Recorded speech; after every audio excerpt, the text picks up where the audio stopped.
안녕하세요. 네, 여러분. 자, 오늘은 신용장의 종류 중 어저께 공부했던 매입 제한 신용장, 그 다음에 잘매입 신용장, 그 다음에 이러한 매입이 제한된다는 내용이 신용장에 기재되어 있는 그 예를 한번 보시도록 하고요. 그 다음에 리네고, 재매입이죠. 예, 재매입에 관해서, 그 다음에 환가에 관해서 다시 한번 정리해 보도록 하겠습니다. 중요한 내용이니까. 먼저 매입 제한 신용장 그러면은요. 영어로는 restricted asset다. restricted credit 그렇게 얘기하는 거고요.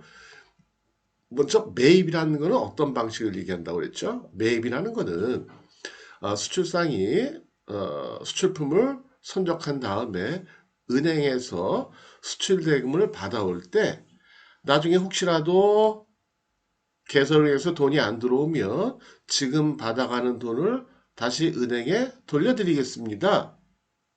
라는 상환에 관한 약속을 한 상태에서 수출 대금을 받아온다라는 거죠. 말이 좀 어렵나요? 그런 방식을 이해하는 건데 무슨 얘기냐면 나 지금 급하니까 돈 줘. 근데 혹시라도 너 은행 네가 개설은행한테 돈 못 받으면 내가 받아간 돈 다시 갖다 줄게. 더 쉽게 얘기하면 토해낼게. 예. 이러한 조건으로 돈을 받아오는 거는 매입이다. 반면에 반대는 뭐 반대는 아니지만 지급이라는 게 있다고 했죠. 페이먼트 신용장. 예, 지급이라는 거는 뭐예요? 이거는 상환 청구 너 못해. 네가 나한테 이번에 돈 주면 그걸로 끝이야. 혹시라도 개설형에 못 받더라도 나는 책임 못 져. 나는 돈 안 돌려줄 거야. 난 돈 토해놓지 않아. 이런 방식. 이게 바로 지급 방식이다라는 거죠. 차이가 굉장히 많죠. 그죠? 그러면 여러분들 입장에서는 어떤 신용장이 좋아요? 당연히 예, 지급 신용장이 좋죠. 페이먼트 방식이. 그죠? 받고 끝나니까. 예, 뒤에 뭐 걱정할 일이 없으니까. 예. 근데 그렇게 되려면 은행끼리 그 코레스 관계가 다 형성이 돼 있어야 돼요. 예, 환거래 계약이 체결돼 있어야 되고 어떤 경우에는 돈을 미리 넣는 경우도 있고. 그래서 같은 은행의 본지 상환이 아니면 좀 힘들다는 거죠. 예를 들면 미국에 있는 바이어도 스탠다드 차터드 뱅크고 한국에 있는 여러분들 수출상도 스탠다드 차터드 뱅크. 예. 여기를 이용한다 그러면 뭐 그렇게 할 수 있겠죠. 근데 그럴 경우가 아주 드물겠죠. 그저 셀러하고 바이어가 주거래에 서로 갔다? 그건 좀 경우의 수가 좀 떨어지잖아요. 그죠? 예. 그래서 대개는 매입 방식이 많다. 여기서 매입 제한 신용장이다라는 거는 뭐라고 그랬나요, 어제? 이거는 매입 방식은 매입 방식인데 매입하는 은행을 아예 신용장에서 지정을 해버린 거예요. 누가요? 그건 대개 개설은행이 지정을 해요. 예, 대개는. 예. 자, 그랬을 때 어떻게 신용장에 내용이 써 있느냐? 이렇게 써 있다는 거예요. 신용장에 보면 신용장 예에 보면 41D 항목 코드는 41D고요. 항목의 제목은 available 이렇게 돼 있어요. available 하다는 게 뭐예요? 예를 들어 호텔 가서 room available 그러면 빈방 있느냐 그런 거죠. 가능하냐? 내가 방을 렌트하는 게 가능하냐? 뭐 그런 말 아니겠어요? 그렇죠? 그래서 가능하냐? 그러니까 가능하다. 돈을 받는 게 가능하다. 어떻게? available with 슬래시 하는 거는 뭐예요? and available by name and address라는 거는 은행의 이름과 주소도 같이 써라 밑에다가. 그래서 여기도 보면 HK 샹하이 뱅킹 코퍼레이션 해놓고 서울 코리아 이렇게 주소를 써놨잖아요. 예. 그래서 은행 이름과 name 주소를 써라. 뭐 그런 뜻이에요. 그래서 여기도 보면 available with 해놓고는 available with라는 건 어느 은행에서 받아가라 그런 뜻이거든요. 그래서 여기 보면 HK 샹하이 뱅킹 코퍼레이션 서울 코리아 이렇게 써 있잖아요. 이 은행에서 받아가라. 그러니까 매입이 이 은행으로 제한돼 있다 그런 뜻이에요. 그래서 이렇게 제한이 돼 있는 신용장은 우리는 매입 제한 신용장이다 그렇게 얘기한다는 거죠. 그 다음에 어떤 방식으로 받아가느냐? available by라고만 써놨지만 available by 어떤 방식으로? 매입 방식으로 받아가라. 근데 은행은 지정돼 있다 라는 거죠. 자, 그러면 여기서 이제 문제가 생긴 게 우리 회사의 주거래 은행은 신한은행이에요. 그러니까 나는 신한은행에서 매입하는 게 편해. 그런데 여기 보면 HSBC에서 받아라고 그렇게 써놨잖아요. 그죠? 예. 그러니까 불편하잖아요. 그죠? 왜냐면 되게 주거래 은행에다가 담보를 설정해 놓잖아요.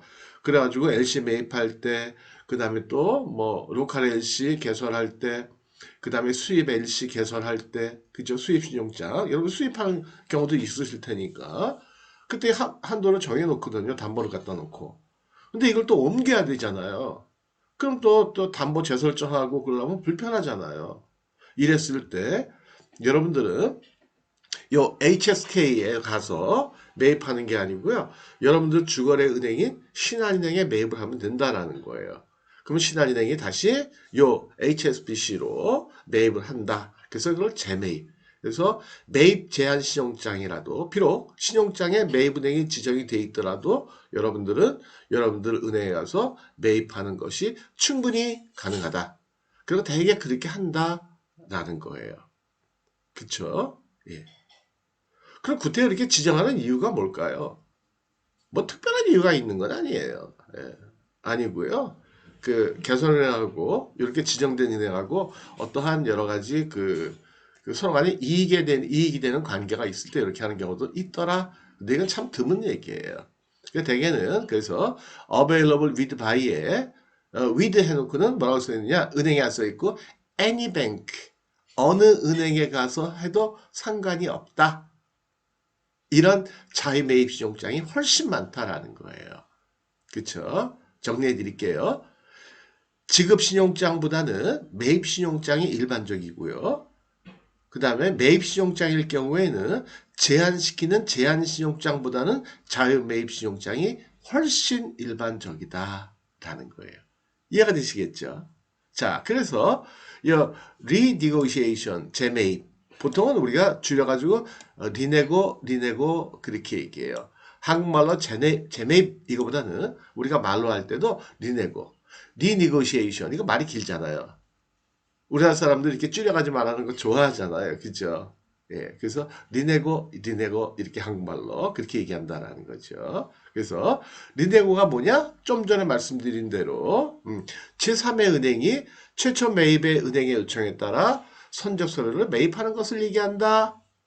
그래서 여기서 이제 제3의 은행이라는 게 여러분들 주거래 은행이 되겠죠. 보통은. 그렇죠? 여러분들이 비록 매입이 제한되어 있더라도 여러분들이 원하는 제3의 은행, 그게 주거래 은행, 주거래 은행에서 매입을 하고 그 다음에 신용장에서 지정이 되어 있는 은행의 내고를 또 한 번 한다는 거죠. 여러분들이 하는 건 아니에요. 여러분들은 은행에다가 매입시켜버리고, 그러니까 서류 갖다 주고 돈 받아오면 그걸로 끝이에요. 그 다음에 재매입이 일어나는 거는 은행끼리 알아가지고 하는 일이에요. 그러니까 여러분들은 그건 신경 안 쓰셔도 돼요. 이해가 되시죠? 그래서 여러분들 같은 경우에는 이렇게 지정된다. 여러분들은 누구한테 매입을 해요? 주거래 은행에. 그럼 주거래 은행이 매입 지정 은행에다가 매입을 한다라는 거죠. 그렇죠? 예. 정리해 드릴게요. 자, 돈을 받아오는 방식이 여러분들이 선적 후에 돈을 수출 대금을 받아오는 방식이 제가 많이 이렇게 편하게 하는 게 좋을 것 같아가지고 수출 대금 이렇게 얘기도 안 하고 그냥 돈 이렇게 얘기하잖아요, 그죠? 근데 평소에 그렇게 얘기하시지 않나요? 야, 돈 받아와 빨리 수출 대금 받아와 그렇게 보통 얘기를 하잖아요, 그죠? 돈 받아와 은행 가서 돈 받아와 매입해와 그런 뜻이잖아요, 그죠? 그래서 정리해드리면 돈 받아오는 돈의 성격이 받고 땡이 있고 받고 나서 결과를 봐야 되는 게 있다. 받고 땡. 상환 청구 없다. 나중에 돈 돌려줘. 돈 토해내. 이런 말 없다. 매입 방식. 없다 그러면 지급 방식 있죠. 그죠? 근데 나중에 돈 돌려줘. 라는 조건으로 돈 받아오면 매입 방식이다. 그 다음에 매입 방식은 매입은행이 지정이 되어 있는 제한신용장 Restricted LC와 발음이 어렵네요. Restricted LC와 오픈 신용장, 자유매입 신용장이 있다. 은행이 지정이 되어 있으면 매입 제한 신용장, Restricted LC, 그 다음에 없으면 자유매입 신용장이다라는 거예요. 예. 근데 이건 누가 정하느냐? 이건 보통은 개설은행이 정해요. 개설은행이. 예. 그래서 받아본 후에 알 수 있는 경우가 일반적이다. 근데 둘 중에 수출상한테 어느 게 좋아요? 당연히 애니뱅크, 자이매입 신용장 이게 좋다라는 거죠. 이렇게 은행이 지정이 돼 있으면 예, 자이매입보다는 불편하다. 그러나 그럴 거 없다라는 거. 왜요? 리네고라는 게 있으니까. 예, 리네고라는 거는 매입 방식, 매입 은행이 정해져 있을지라도 예, 여러분들 주거래 은행에다 매입을 하면 된다라는 거예요. 다만 뭐가 차이가 있느냐? 그럼 똑같은 거 아니에요. 환가료가 차이가 있다는 거예요. 환가료. 환가료가 뭐라고 그랬죠? 환가료라는 거는 은행에 매입하는 대가로 지불하는 수수료. 그래서 보통은 그 신용장 금액을 10일 정도 여러분들이 대출받았다는 10일치에 대한 이자를 지급하는 거예요. 선이자 개념으로. 그러니까 이 이자를 띄고 받아요. 만약에 여러분들이 받을 돈이 1,000만 원이었다. 10일치 이자를 띄고 1,000만 원에 대한 10일치 이자를 띄고 받는다라는 거죠. 그렇죠? 이자율에 따라 가지고 달라지겠죠. 그렇죠? 예. 만약에 10일치 이자를 따져보니까 전체 한 3만 원 정도, 10만 원 정도 된다? 그러면 1,000만 원에서 10만 원 빼고 받는다라는 거예요. 그랬을 때 일반적인 매입 방식이라면 애니뱅크라고 써 있을 때는 10일치 이자만 제하고 받는데 만약에 매입은행이 제한이 되어 있는데 여러분들이 주거래에서 받았다. 리네고 방식이다. 그러면 이틀치 이자를 더 내야 돼요. 그래서 12일치 이자를 부담하게 된다라는 거예요. 이해가 되시겠죠? 자, 이렇게 해서 이틀에 걸쳐 가지고 매입 신용장, 지급 신용장, 매입 제한 신용장, 그 다음에 신용장에 기재된 그 예를 한번 보셨고요. 그 다음에 리네고가 뭐다? 그 다음에 환가료가 뭐다? 예, 환가료를 며칠치를 낸다라는 거를 공부를 하셨어요. 예, 중요한 부분이니까 한 번 듣고는 잘 이해가 안 되실 수 있죠. 아이, 그렇죠. 저도 그렇죠. 저도 새로운 얘기를 한 번 들으면 들을 때 그래 그러고 듣지만 듣고 나서 돌았으면 헷갈리고 아니면 잊어버리고 그럴 수 있잖아요. 그죠? 그러니까는 자꾸만 돌려가지고 보시면 좋을 것 같아요. 저한테 좀 기쁜 소식이 있었어요. 예. 며칠 전에 녹화했던 걸 보니까 조회수가 130회 이렇게 됐더라고요. 이런 일이 없었거든요. 그것도 하루에. 무슨 일인지 모르겠어요. 어디서 단체로 보셨나? 보통은 막 10회, 많아야 20회, 적으면 3회, 4회 이랬었거든요. 그래서 야, 이제 매일매일 벌써 100강이 넘었잖아요. 그죠? 오늘이 108강이고요. 그 다음에 50분짜리 강의 한 2, 30개 놓은 거 하면 제가 올려놓은 그 동영상만 해도 한 130개 이상이 되거든요. 예. 물론 전번에 말씀드렸죠. 50분짜리 강의 많이 들으신 거는 1000회 이상 들으신 것도 있더라고요. 조회수가. 근데 보통은 그렇게 안 되죠. 자, 그래서요. 전번에도 한번 말씀드렸는데 혹시라도 강의 내용에 대해서 더 궁금하시거나 하시면은 제 그 썸네일 보시면 전화번호 이렇게 써 있잖아요. 이메일도 있고 연락 주세요. 예. 저한테 연락 가끔씩 주시는 분들 계세요. 그럼 저하고 이제 통화도 하시고 이메일로도 얘기하고 그러거든요. 언제든 불편하게 생각하지 마시고요. 저한테 편하게 연락하시면 될 것 같아요. 예. 자, 그럼 오늘은 여기까지 해서 마치도록 하고요. 오늘도 즐거운 날 되시길 바라겠습니다. 자, 마치겠습니다. 감사합니다.